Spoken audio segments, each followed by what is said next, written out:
Selamat datang, selamat bertemu kembali dengan saya Yokana Nugroho. Kali ini live IG hari yang ke-16 begitu ya, di pekan yang kedua, di hari Jumat yang kedua juga. Pekan ketiga Pak Mu? Oh sudah pekan ketiga ya? Oh iya, tinggal satu pekan terakhir minggu depan ya. Oke, tidak terasa sudah masuk di pekan ketiga, Jumat yang ketiga bersama dengan Yayasan Aurika. Dan live Instagram ini kita selenggarakan dalam rangka peringatan Hari Pendengaran Sedunia tahun 2022. Nah, terima kasih sahabat Aurika yang selalu setia untuk stay tune in di setiap pukul 10 ya, di setiap harinya. Nah, insya Allah hari ini pembicara yang sangat luar biasa karena CV beliau juga lumayan panjang. Kalau saya kemarin sempat print CV beliau itu ada kurang lebih sekitar 30 halaman begitu ya. Nah, narasumber kita pagi hari ini, karena temanya adalah kampus UNS ramah ABK atau kampus Universitas 11 Maret ramah anak berkebutuhan khusus begitu. Nah, ini kita masih menunggu kehadiran beliau, masih belum kelihatan muncul di layar kita begitu. Tapi sambil menunggu beliau hadir, saya akan coba baca singkat saja kurikulum vitae beliau. Nama lengkap Profesor Dr. Munawir Yusuf, MPSI, begitu. Beliau adalah termasuk guru besar yang ada di Universitas 11 Maret Surakarta. S1 beliau di UNS gitu ya, mengambil pendidikan luar biasa tahun 1980. Kemudian S2 beliau di Universitas Indonesia mengambil psikologi pendidikan 1996. Kemudian S3-nya beliau mengambil di Universitas Negeri Semarang, mengambil manajemen pendidikan di tahun 2014 ya. Nah, saat ini beliau menjabat sebagai Kepala Pusat Studi Disabilitas LPPM UNS, Ketua Senat Akademik FKIP UNS. Nah, ini rupanya beliau sudah join di tengah-tengah kita. Selamat datang juga teman-teman yang sudah hadir. Ada Bunda Dewi, ada Bunda Yana, ada Bunda Ami, ada Bapak Sri Gutomo, terima kasih sudah bergabung dan sudah hadir di tengah-tengah kita. Dari Prof Munawir ini menggunakan akun PSD LPPM UNS. Saya coba invite ya. Nah, sudah bergabung dengan kami saat ini. Pagi Pak Munawir, Prof Munawir, selamat pagi. Pagi, Mas Yohanan. Bagaimana Prof, suaranya jelas di sana? Oh, jelas sekali ya, bagus. Oke, gimana suara saya? Alhamdulillah jelas Prof, jelas. Baik, ya, oke. Sehat selalu ya, Mas Yohanan, oke. Alhamdulillah pagi ini sehat Prof. Prof sendiri bagaimana, sehat Prof Munawir? Ya, Alhamdulillah, seperti yang Anda saksikan, saya bergembira bersama dengan Mas Yohanan. Ya, ini beliau guru, dosen, sekaligus bapak saya di pendidikan inklusi gitu ya. Saya belajar beliau banyak dalam mengembangkan pendidikan inklusi, khususnya untuk di Yayasan Aurika begitu. Nah, Prof, teman, Pak. Ini kita gimana Prof? Teman, bukan dosen, teman. Ya, teman. Pernah jadi teman penelitian juga gitu ya, sudah. Gimana? Nah, Gini Prof, kita mulai perbincangan kita aja. Oke, boleh. Ya. Kalau boleh tahu, kalau ini di PLB gitu kan biasanya setiap orang punya spesifikasi masing-masing dalam menangani anak berkebutuhan khusus. Ye. Kalau Prof. Munawir sendiri ngambil spesifikasinya di anak berkebutuhan khusus apa ini? Konsennya? Ya, sesuai dengan bidang saya guru besar dalam bidang manajemen pendidikan inklusif. Dan itu artinya secara umum semua anak berkebutuhan khusus ya. Tidak saya batasi gitu ya. Tetapi dalam pendalaman keilmuan saya, itu saya banyak menangani untuk yang ilmu pendidikan bagi anak-anak yang berbakat istimewa, cerdas istimewa, bakat istimewa. Itu, Gus. Wah, ini belum banyak ya, belum banyak yang mengambil spesifikasi untuk anak-anak berkebutuhan khusus istimewa. Ya. Tapi kali ini memang kita lebih spesifik ke anak-anak gangguan pendengaran, atau mungkin di istilah akademik kita menyebut dengan anak tunarungu, begitu, karena ini perikanannya. Oke, baik, Prof. Kali ini saya lihat di CV-nya itu ada banyak jabatan. Boleh diceritakan salah satu yang kira-kira jabatan apa sih di kampus sekarang, Prof? Ya, jabatan itu amanah ya, karena ditugasi ya kita terima gitu. Jadi saya itu 2018 itu mengakhiri jabatan saya sebagai WD1. Karena faktor usia kan sudah tidak bisa melanjutkan lagi, dan kemudian oleh Pak Rektor diminta untuk menangani pusat studi difabilitas di LPPM UNS sampai sekarang gitu ya. Dan kebetulan dalam keanggotaan senat universitas dan fakultas itu UNS sebagai PTNBH itu ada perubahan nomenklatur dari senat menjadi senat akademik. Waktu itu kemudian saya didaulat lagi oleh teman-teman untuk bisa menjadi ketua senat akademik fakultas. Itu kalau di UNS itu kira-kira yang tugas sehari-hari saya, Mas Yohanan. Kalau di luar, ya kalau di luar itu ya kegiatan sosial, Mas, yang banyak ya. Ya diantaranya ada beberapa yayasan yang saya ikut ada di dalamnya. Kemudian saya juga didapuk oleh teman-teman untuk menggawangi Asosiasi Profesi Pendidikan Khusus Indonesia (APKI). Kemudian juga diminta menggawangi ada namanya Jalin Pena Indonesia ya, jaringan literasi inovasi untuk pendidikan di Indonesia. Itu gabungan dari alumni yang dulu dari Ohio State University, itu kemudian kita bikin komunitas sendiri. Kemudian terakhir kami diminta juga untuk menjadi komite nasional untuk MUS UNESCO di BRIN dan di BRIN ya, Badan Riset Inovasi Nasional. Itu kira-kira aktivitas sehari-hari saya, Mas Yohanan.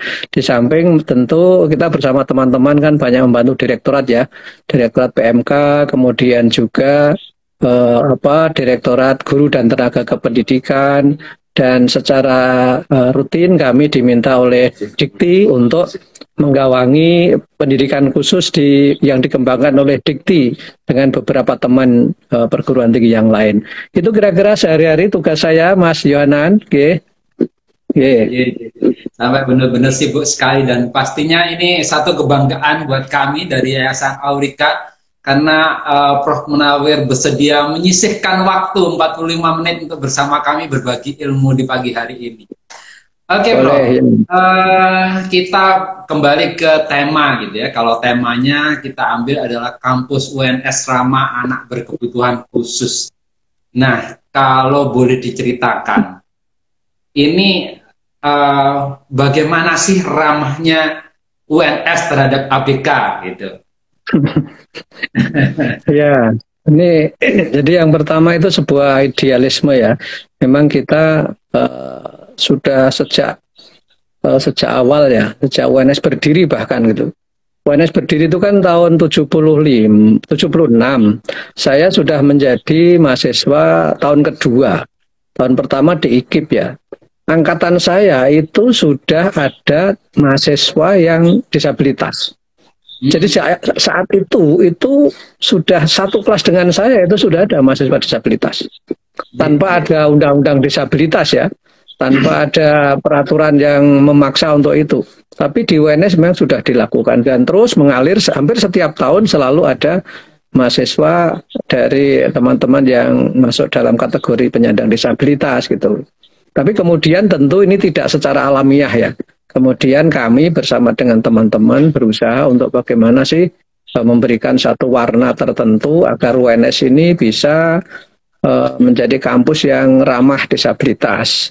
Kami sering melakukan diskusi dengan pimpinan universitas sejak Pak Rafiq ya, saya kira sebagai rektor UNS 2 periode, kemudian sekarang dilanjutkan oleh Prof. Jamal. Ini kami sudah banyak melakukan upaya-upaya untuk agar supaya kita itu bisa memberikan sesuatu lah untuk teman-teman yang disabilitas. Misalnya dalam hal kami sudah menerapkan ya mata kuliah pendidikan inklusif untuk seluruh program studi di FKIP ya. 2 SKS itu sejak 2010 Mas Yohanan ya. Sejak 2010 itu sudah kami terapkan itu. Ternyata 2016 undang-undangnya itu mengatakan bahwa ada pasal kan itu yang mengatakan bahwa setiap perguruan tinggi kependidikan wajib memasukkan materi pendidikan inklusif ke dalam kurikulum program studi. Jadi kami sudah melakukan sejak tahun 2010 gitu. Itu karena memang ini bagian dari upaya kami untuk memberikan perhatian khusus. Kemudian setelah itu juga kami sejak 90 itu sudah punya pusat studi untuk disabilitas. Namanya agak berbeda. Waktu itu Pusat Penelitian Rehabilitasi dan Remediasi. Dan kemudian perjalanan waktu menjadi Pusat Studi Difabilitas LPPM UNS sampai sekarang. Jadi sudah berapa ya? Sudah hampir 30-an tahun ya. Kami di UNS itu punya pusat studi yang menangani khusus dalam bidang disabilitas itu.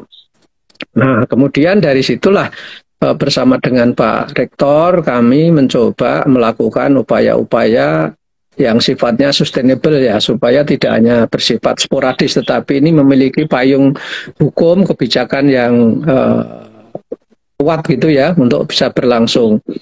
Maka kemudian Pak Rektor mengeluarkan surat keputusan Rektor tentang dimulai dari tentang penyelenggaraan dan pengelolaan pendidikan program sarjana dan program diploma. Itu jelas di sana ada pasal-pasalnya itu yang mengatur tentang bagaimana penerimaan mahasiswa baru disabilitas, bagaimana pelaksanaan pembelajaran bagi mahasiswa disabilitas, bagaimana sistem evaluasi yang mengatur tentang pelaksanaan mahasiswa disabilitas. Dan itu dimunculkan Mas dalam, nah dengan dasar itulah maka kemudian kami di Pusat Studi Difabilitas memberikan fasilitasi mulai dari persiapan pendaftaran aja kami sudah melakukan Mas. Misalnya hari Sabtu besok gitu ya, nanti kalau ada teman-teman yang tertarik, hari Sabtu besok itu kami melakukan sosialisasi penerimaan calon mahasiswa baru jalur disabilitas yang ingin masuk di UNS. Sosialisasinya ini se-Indonesia ya, artinya kami terbuka gitu. Itu hari Sabtu besok gitu. Nah nanti kita minta itu ada. Apa, Prof? Via Zoom atau Zoom? Lewat Zoom. Okay. Lewat Zoom. Nanti saya kirim kalau mau disebarkan juga boleh gitu ya. Jadi sifatnya informasi ya. Informasi bagaimana mendaftarkannya, program studi apa saja nanti yang bisa dimasuki, caranya bagaimana dan sebagainya itu ada sosialisasinya. Nah, setelah sosialisasi, kami biasanya melakukan pendampingan pada saat pendaftaran karena menggunakan online ya. Nah, online itu kan banyak yang sering mengalami kesulitan itu. Kami siapkan tim khusus kami, bagian IT, untuk kalau ada kesulitan-kesulitan, karena ada kasus begini Mas Yohanan itu. Jadi ada salah satu SMK di Jawa Tengah, itu namanya SMK Jawa Tengah. Kemudian itu miliknya Pemda gitu. Nah, lulusan dari situ, salah satunya adalah calon mahasiswa disabilitas. Ketika menginput data, disuruh menulis nama SMK itu, ditulis SMK Jawa Tengah. Itu kan Jawa Tengah kan luas kan, banyak sekali SMK-nya gitu. Itu nggak mau masuk gitu. Nah akhirnya harus dibantu dengan jalan keluar karena ya teknologi kan nggak mau di ini, nggak mau gitu ya. Akhirnya harus menggunakan nama lain yang sembarang lah, misalnya kayak gitu, SMK apa yang kira-kira ada di Jawa Tengah gitu supaya dia bisa masuk. Jadi banyak sekali kasus-kasus yang bisa perlu bantuan kita lah gitu. Nah setelah nanti pendampingan pada saat pendaftaran itu, kami nanti akan membantu melayani pada saat seleksi. Jadi kan memang ada seleksi yang sifatnya umum ya. Misalnya mahasiswa mau ikut jalur SBMPTN itu silahkan aja gitu. Dan itu banyak yang mahasiswa yang disabilitas mengikuti jalur yang reguler itu banyak gitu. Tapi kami akan memfasilitasi yang jalur mandiri itu atau jalur khusus itu dalam proses seleksi. Biasanya kami dilibatkan dalam wawancara. Dan jalur mandiri itu tidak ada tes seperti yang lain lah gitu. Itu kira-kira, dan setelah lulus, setelah masuk jadi mahasiswa, udah disitulah kegiatan kami mendampingi mereka sampai lulus. Kira-kira bentuk-bentuk perhatian dan keterlibatan kami di situ, Mas Yohanan, dari awal masuk sampai dengan nanti lulus itu. Jadi kalau saya boleh simpulkan bahwa memang dari sisi ramahnya kampus ini sudah memang menyiapkan kesempatan untuk belajar teman-teman disabilitas baik lewat jalur reguler maupun lewat jalur khusus ya disabilitas. Ya. Kalau tadi kan ini layanannya, tapi secara sarana prasarananya apakah juga sudah ramah ABK, Prof, di UNS? Ya, jadi kita memberikan fasilitasi itu tidak hanya dalam bentuk fisik ya, tapi yang non fisik itu kan justru yang paling penting ya, karena kami menerapkan tiga policy-nya UNS itu ada tiga. Pertama adalah policy terkait dengan budaya inklusif gitu ya, kemudian yang kedua adalah terkait dengan kebijakan inklusif, kemudian yang ketiga adalah praktek inklusif gitu. Jadi ada bagaimana membudayakan agar supaya orang-orang di kampus itu ramah disabilitas. Bagaimana kebijakannya bisa kita jaga dan bagaimana prakteknya di dalam kehidupan sehari-hari. Ini tiga aspek ini yang kita kembangkan. Maka kemudian sarana prasarana itu juga menjadi hal yang sangat penting. Tetapi sarana prasarana ini butuh waktu yang tidak pendek ya. Karena misalnya bangunan-bangunan yang ada itu kan sudah zaman dulu sudah begitu, mau diapakan kan tidak mungkin akan dibruk hanya gara-gara kita memberikan perhatian gitu ya.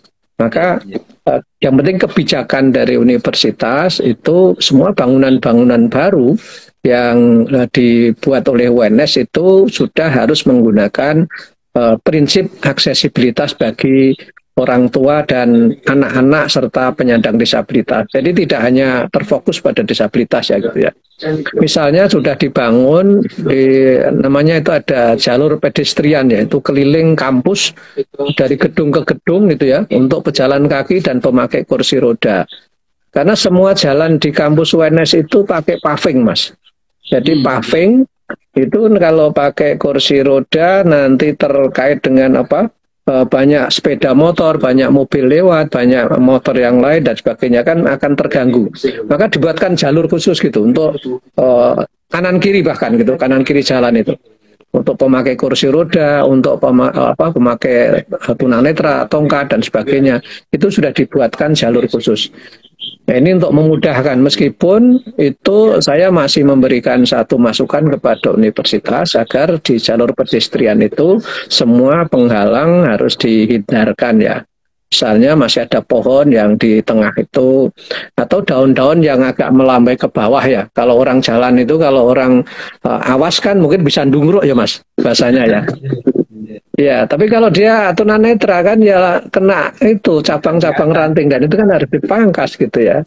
Hal kecil seperti ini termasuk menjadi perhatian kami gitu di pusat studi gitu. Dan yang penting lagi Mas, kami dengan Pak Rektor itu sudah sepakat khususnya untuk mahasiswa disabilitas. Tidak boleh ada satupun mahasiswa disabilitas yang akhirnya harus mengundurkan diri karena persoalan biaya. Jadi kalau persoalannya biaya, tidak boleh ada satupun. Tapi kalau persoalan yang lain kita tidak. Tapi kalau biaya, yang penting Anda lapor kepada PSD atau kepada Pak Rektor, kepada universitas, akan dicarikan jalan keluar. Bahkan sampai dengan hari ini semua mahasiswa jalur disabilitas yang kita terima itu sudah 100% diberikan beasiswa, gitu ya. Yang tidak dapatkan beasiswa itu kami urunan, Mas. Kami urunan, termasuk Pak Rektor itu kami sodorin ya. Aku juga tak melu urunan, Mas. Ya gitu ya. Ya, dan itu kita berikan, ada yang kita berikan laptop, ada yang kita beri pulsa, ada yang kita bantu biaya SPP-nya yang tidak mampu, uang kuliahnya dan sebagainya. Itu yang kita lakukan, Mas, gitu. Ye, ngapain, Mas?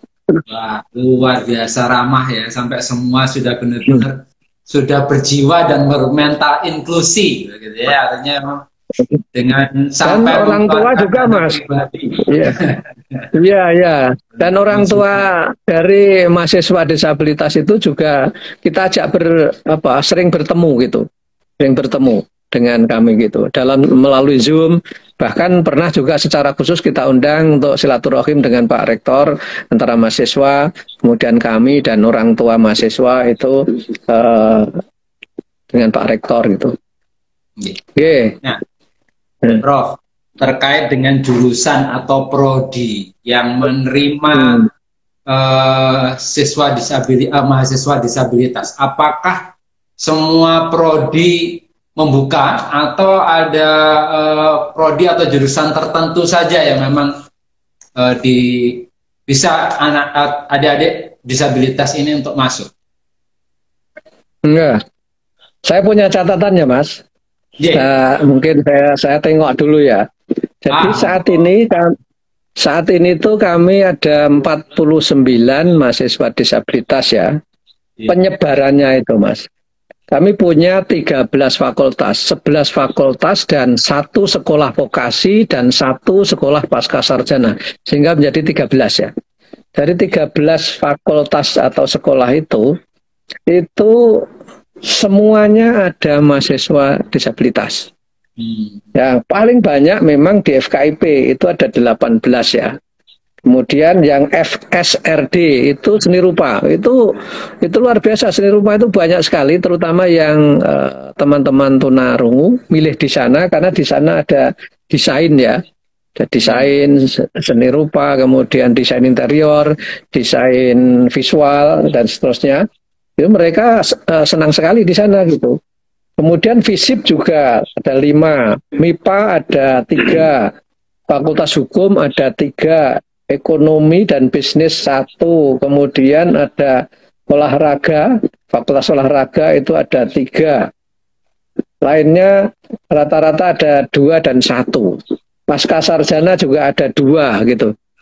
Jadi hampir semuanya masuk gitu. Nah, yang tidak menerima itu kan sebenarnya tidak ada ya, tetapi hanya begini, kalau Anda masuk ke fakultas tertentu misalnya kimia, fisika, bukan kimia, kemudian kedokteran dan sebagainya, itu ada persyaratan tidak boleh buta warna. Jadi sebenarnya bukan menolak disabilitas, tetapi tidak boleh buta warna. Nah, gitu. Jadi prinsipnya sebenarnya semua prodi itu di tempat kami itu menerima, Mas. Teknik saja juga ada kok. Bahkan MIPA kemarin itu dia low vision yang sudah cukup berat ya. Itu ambilnya matematika. Dia juara Asia Tenggara untuk desain misalnya gitu. Itu contoh ya. Jadi luar biasa gitu. Jadi semua prodi bisa menerima, prinsipnya begitu gitu. Ya, terkecuali memang ada syarat khusus gitu ya, seperti tadi kan memang dibunyikan tidak boleh ada buta warna atau mungkin memang bukan yang fisikly bagus begitu ya, sehingga karena itu mendukung kepekerjaan, itu kan mungkin pasti memang tidak bisa gitu ya, karena memang ada yang secara tidak langsung. Karena ada salah satu kampus nih negeri yang kebetulan saya tidak perlu sebut di sini. Di S2-nya itu ada persyaratan tidak menerima mahasiswa disabilitas ini begitu.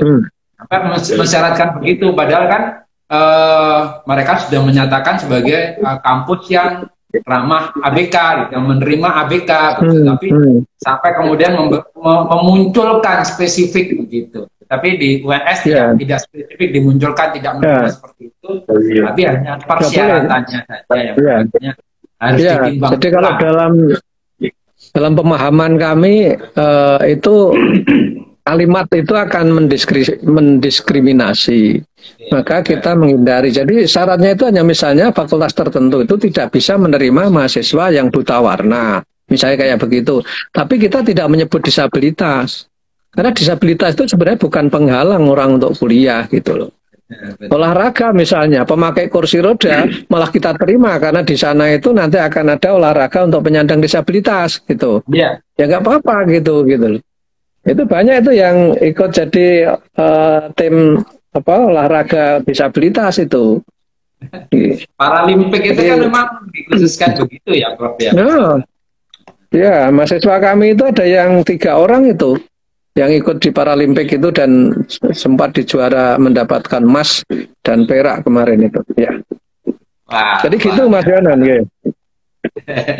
Nah, tentunya tadi kan sepintas besok nih mau ada sosialisasi begitu ya. Tapi boleh nggak sih Prof kali ini dibocorin gitu ya di Aurika? Syarat ketentuannya apa sih dan tahapannya seperti apa untuk mahasiswa disabilitas masuk di UNS?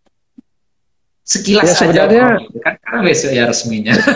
Sebenarnya kan ini terbuka ya, bukan barang rahasia karena memang harus disampaikan kepada publik.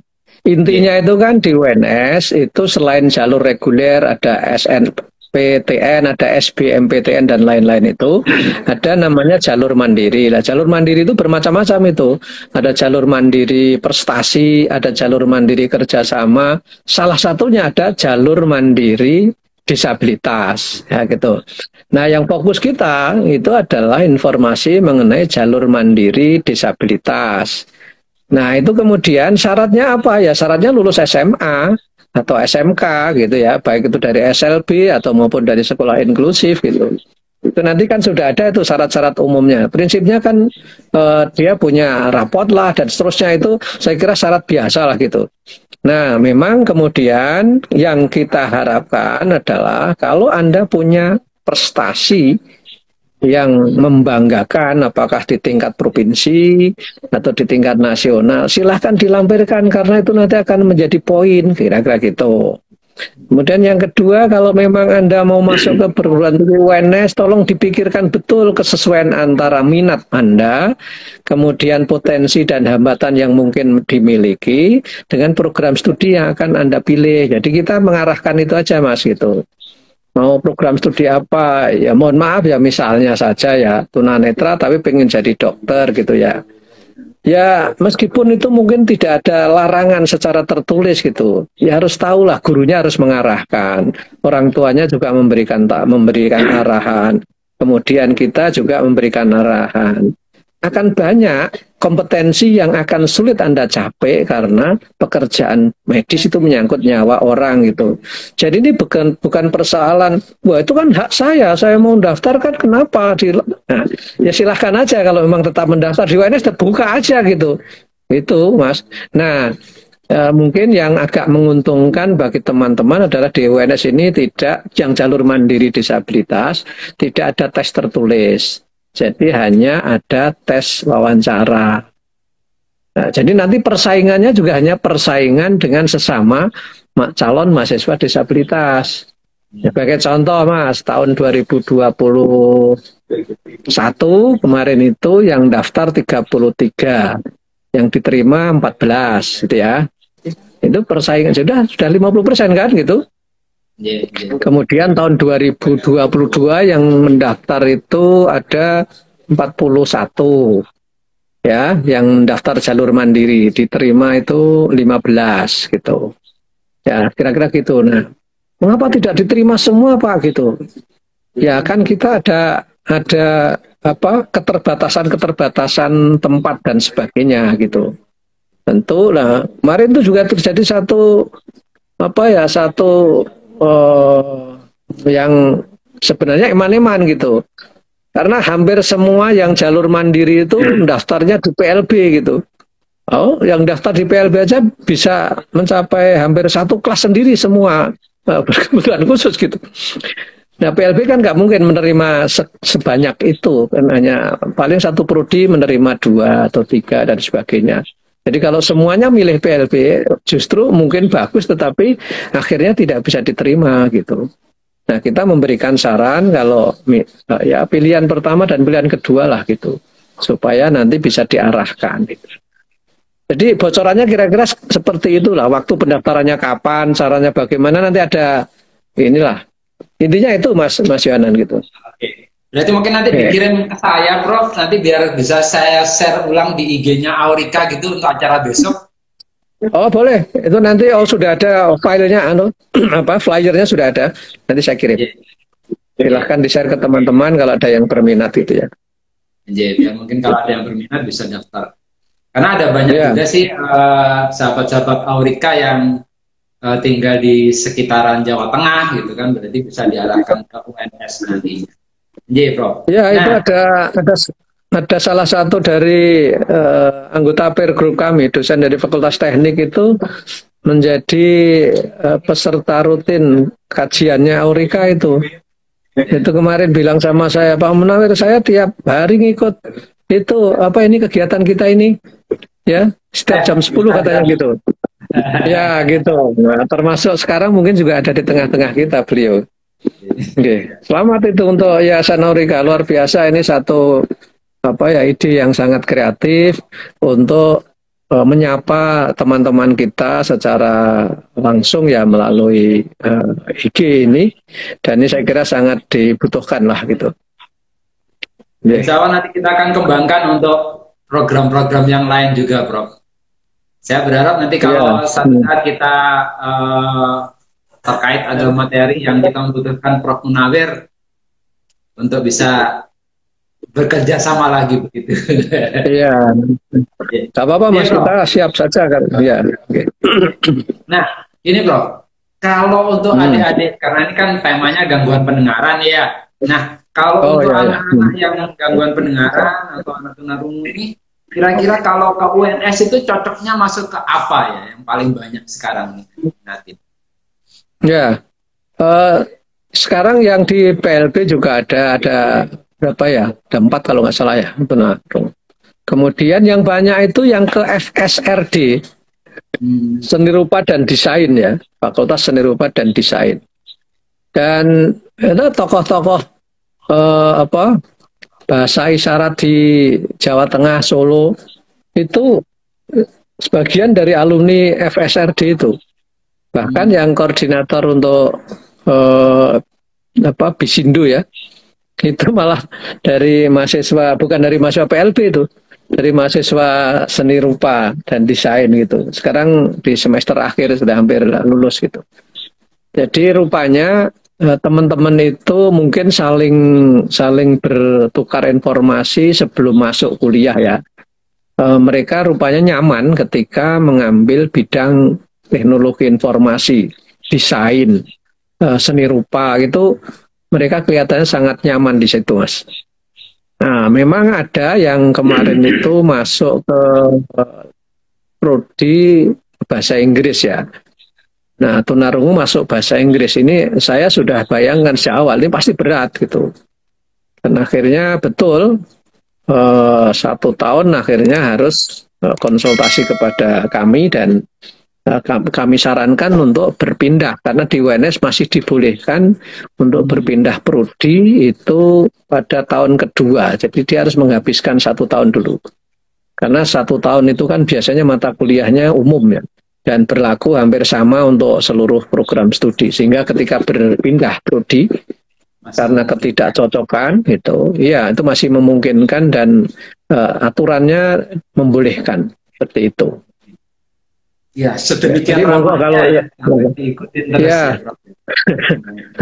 ya kita pokoknya kalau ada kesulitan itu kami itu ada ada komunitas yang kita bangun di antara mereka, tetapi juga dengan mahasiswa yang lain.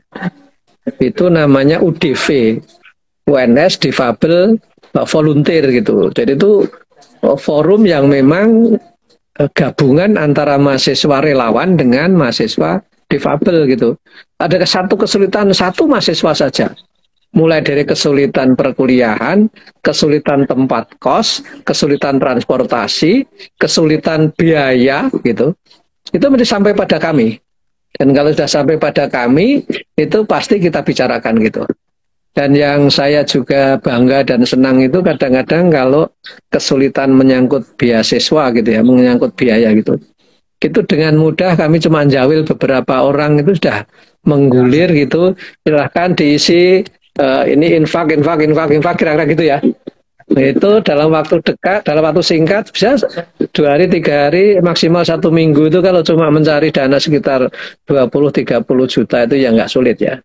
Dan itu bisa kita bantukan untuk pulsa misalnya gitu untuk mereka. Kemarin selama 1 tahun masing-masing mahasiswa disabilitas itu kita kasih bantuan pulsa gitu ya.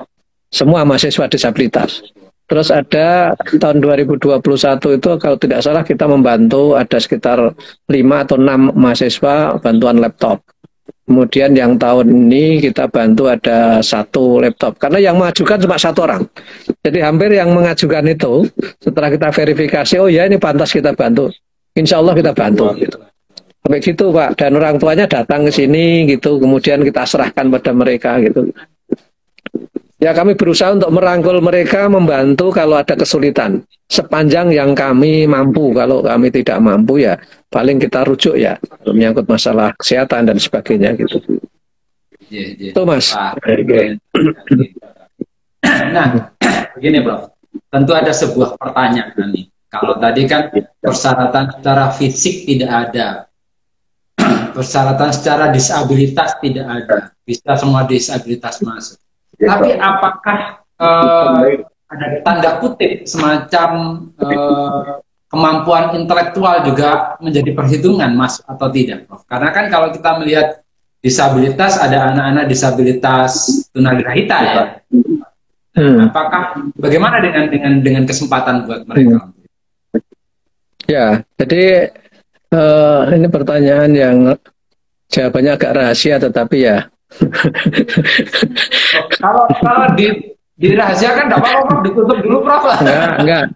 Rahasia yang terbuka kalau kami itu. Jadi prinsipnya kan gini. Jadi semua penyandang disabilitas kalau mau masuk, mau mendaftarkan ke UNS itu bebas gitu, terbuka gitu. Nah, kemudian kan ada screening tadi gitu. Memang ada screening gitu. Screening itu sebenarnya hanya pertama adalah apakah program studi itu istilahnya kuotanya itu tersedia apa tidak gitu. Yang kedua adalah apakah anak ini nanti kalau mengikuti perkuliahan di program studi yang mereka pilih itu memungkinkan bisa selesai apa tidak gitu. Meskipun dengan bantuan dan pendampingan gitu. Kalau kemudian ternyata nanti akan menyulitkan dia sendiri gitu ya, meskipun dengan pendampingan, tentu kemudian dia akan terseleksi pada proses wawancara itu. Itu kira-kira Mas. Jadi mendaftarkan silahkan, mau semua saja, mau tunagrahita mau daftarkan silahkan, tunarungu daftarkan silahkan, nggak ada masalah gitu. Nah, nanti akan ada namanya screening atau seleksi. Itu merupakan otoritas dari setiap perguruan tinggi dan kami mendampingi tentu sesuai dengan kebijakan yang ada yang kira-kira tidak akan memberatkan yang bersangkutan, bukan memberatkan UNS ya. Yang bersangkutan kemungkinan akan mengalami kesulitan gitu ya. Dengan kuota yang terbatas tentu ini biasanya kita ada rekomendasi yang kira-kira agak berat. Bisa nggak ya dialihkan ke jalur diploma saja, jangan ke S1, karena kalau semua ingin jadi sarjana, perguruan tinggi itu kan ada pilihan ya, ada diploma, ada sarjana, ada. Nah, jadi yang mestinya juga teman-teman, dan ini saya berharap dari pihak lapangan ya, terutama para guru, kepala sekolah yang memang memiliki anak didiknya ingin melanjutkan ke perguruan tinggi itu tidak mesti harus didorong menjadi sarjana, ada banyak pilihan gitu. Ya, ada diploma 1, diploma 2, 3, dan seterusnya. Itu yang memungkinkan anak-anak itu bisa, menurut saya, itu lebih realistis gitu ya. Cuma di UNS sendiri sekarang sudah tidak punya diploma 1 dan diploma 2. Yang sekarang masih ada diploma 3 itu mulai tahun 2022 hampir semuanya akan didorong dan diubah menjadi diploma 4 atau S1 terapan gitu. Gitu Mas Yohanan. Nah, terakhir nih Prof, pertanyaan terakhir. Kiat apa nih yang harus disiapkan oleh orang tua atau guru-guru di sekolah untuk mempersiapkan anak-anak disabilitasnya menuju ke UNS? Ya, kalau kami yang pertama, kalau kami memotivasi itu tidak harus ke UNS ya. Yang memang punya minat ke perguruan tinggi silahkan saja masuk perguruan tinggi yang memungkinkan itu, silahkan gitu. Kalau yang ke UNS kan tentu biasanya itu yang dekat sekitar Jawa Tengah dan sekitarnya. Meskipun kami juga ada ya yang dari luar Jawa itu juga ada gitu. Tapi problemnya pasti nanti kalau dari jauh ketika kos, kemudian teman kosnya, kemudian teman ini itu juga harus menjadi pertimbangan gitu ya untuk mereka. Tapi intinya bahwa kami mendorong masyarakat yang memang memiliki keluarga atau punya peserta didik yang punya potensi dan punya minat melanjutkan perguruan tinggi. Tolong itu dipersiapkan sejak dia menjadi siswa SMA kelas 1. Itu terutama. Disiapkan betul sehingga mestinya ketika masuk dari SMP masuk ke SMA atau SMK itu sudah di assessment dulu. Apakah mereka nanti itu minatnya ingin melanjutkan studi ke perguruan tinggi atau sebenarnya minatnya ingin mandiri bekerja gitu. Nah, kalau memang minatnya kuat masuk ke perguruan tinggi, jangan dipaksa loh ya. Ini harus minat dari anak dan juga dukungan dari orang tua ini penting gitu. Jangan dipaksakan. Kalau memang minatnya ke perguruan tinggi, kurikulum di SMA LB misalnya itu tidak mendukung untuk bisa masuk perguruan tinggi. Nah, guru atau sekolah juga sudah harus memfasilitasi sejak kelas 1. Misalnya apakah dia diikutkan secara inklusif atau dia itu dengan menambah guru waktu untuk belajar mata pelajaran yang pokok gitu ya supaya kurikulumnya bisa dipenuhi untuk tuntutan akademik dan sebagainya. Itu sudah harus dikondisikan sejak kelas 1 SMA, kelas 2, kemudian kelas 3 dia akan masuk di situ. Kalau kemudian tiba-tiba deteksinya setelah kelas 3 baru ditanya, kamu yang pengen perguruan tinggi siapa? Saya Pak gitu. Padahal selama 3 tahun menggunakan kurikulum cuma 30% itu. Kasihan nanti anaknya gitu loh. Itu Mas, kiatnya itu justru di lingkungan sekolah itu sendiri sama orang tua. Nah kalau nanti sudah mau daftar dan bebannya terlalu berat gitu, sebenarnya bukan kita menolak, tapi kasihan yang bersangkutan. Modalitasnya itu sangat terbatas karena memang bukan kesalahan anak yang bersangkutan, tapi kurikulum yang kita siapkan begitu gitu. Bahkan kami menyarankan sejak SMP sudah dideteksi ya, SMP kira-kira dia potensi akademik, minat akademik, mau jalur perguruan tinggi atau jalur mandiri itu sudah harus dipetakan dari sana. Sehingga intervensi di sekolah itu betul-betul bisa sesuai dengan harapan dan cita-cita anak. Nah kalau sudah itu dukungan orang tua juga harus dikondisikan gitu. Kami itu kan mengumpulkan termasuk sosialisasi besok itu. Orang tua kami undang itu sebenarnya ingin mengkondisikan jangan sampai yang punya ambisi itu anaknya saja, tapi orang tuanya tidak mendukung gitu. Atau sebaliknya yang punya ambisi itu orang tuanya sebenarnya anaknya tidak berminat gitu. Maka kami kondisikan sejak rencana pendaftaran itu sudah kita kumpulkan gitu melalui sosialisasi itu. Nanti ada tahap berikutnya kami yang kira-kira punya minat itu kami undang khusus gitu. Jadi sudah ini mananya siapa sih yang punya minat ke perguruan tinggi? Kalau sekarang masih umum, siapapun boleh. Nanti yang punya minat perguruan tinggi itu kami undang khusus. Itu hanya karena pandemi saja kemudian kami pakai daring ya. Kalau sebelumnya itu kami kumpulkan se-Jawa Tengah itu kami kumpulkan di UNS itu. Ya intinya mendampingi agar supaya anak-anak tidak sampai keliru dalam memilih karir mereka untuk masa depan. Saya kira begitu Mas Yohanan. Terima kasih banyak Prof. Waktunya 45 menit ya. Sudah kita lalui tadi. Wah, sudah 45 menit ya. Nggih. Luar biasa ini. Paparan ramahnya ABK di UNS dengan yang sangat luar biasa. Semoga ke depan UNS akan bisa memberikan layanan pada anak-anak disabilitas dengan lebih baik lagi, dan anak-anak disabilitas juga benar-benar bisa memanfaatkan kesempatan ini untuk meraih ilmu dan belajar sebanyak-banyaknya di UNS. Tentunya bukan hanya di UNS ya Prof ya, di kampus-kampus yang lain juga bisa memberikan keramahan seperti yang diberikan oleh UNS juga tentunya. Nah Prof, sebagai akhir boleh dong closing statement untuk sesi kita? Apa ya? Ya apa ya, mungkin gini ya, jadi karir seseorang masa depan itu tidak selalu ditentukan ketika dia kuliah di perguruan tinggi. Banyak orang yang sukses itu melalui bidang-bidang bidang-bidang yang menyangkut masalah karir pekerjaan ya, sehingga tidak harus semua anak berkebutuhan khusus itu melanjutkan ke perguruan tinggi, tetapi cobalah pilih potensi Anda, ya, evaluasi diri, kemudian kembangkan sesuai dengan bakat minat Anda dan juga sistem dukungan yang ada di sekitar Anda. Jika Anda sudah masuk dalam dunia pekerjaan, tekunilah pekerjaan itu, dan jika Anda menjadi mahasiswa atau karir melalui pendidikan tinggi, manfaatkan ilmu yang Anda peroleh untuk kepentingan orang banyak, sehingga Anda benar-benar bisa berpartisipasi secara penuh sebagai anggota warga masyarakat dan anak bangsa. Tidak ada perbedaan antara yang disabilitas dan non-disabilitas dalam karir seseorang. Semua sistem dukungan di Indonesia melalui regulasi dan juga melalui perangkat-perangkat yang ada sebenarnya sudah sangat cukup gitu. Tinggal kita memanfaatkan dan mengambil peluang-peluang itu untuk kesuksesan kita bersama. Mari kita bergandeng tangan. Siapapun berhak mendapatkan pendidikan dan pekerjaan. Saya kira demikian. Terima kasih. Saya kembalikan kepada Mas Johanan. Oke. Mungkin karena waktu, saya mohon maaf kalau ada yang kurang berkenan. Siap untuk bergabung di kesempatan lain, insya Allah.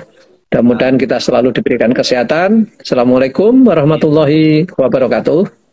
Terima kasih Prof untuk closing statementnya dan materinya yang sangat luar biasa yang sudah disaringkan pada kesempatan pagi hari ini. Dan terima kasih juga teman-teman yang sudah bergabung, sahabat-sahabat Aurika yang sudah berkenan untuk bergabung di live IG hari yang ke-16 ini. Harapannya tentu bisa bergabung lagi di sesi-sesi berikutnya, begitu Nji. Dan besok insya Allah dari Wakil Rektor 1 dari Universitas PGRI Argopuro Jember. Ya, kebetulan teman saya Prof. Pak Mais. Wah, ya. Pak Faiz ya? Ya, Pak Mais biasanya akan menjadi narasumbernya dan hostnya masih dengan saya besok. Demikian Prof, terima kasih untuk waktunya. Semoga kita bisa ketemu lagi di lain seksi dengan materi yang lain, tentunya dengan pembagian materi yang luar biasa. Terima kasih. Saya akhiri Instagram hari ini. Dan ucapan wassalamualaikum warahmatullahi wabarakatuh. Terima kasih Prof.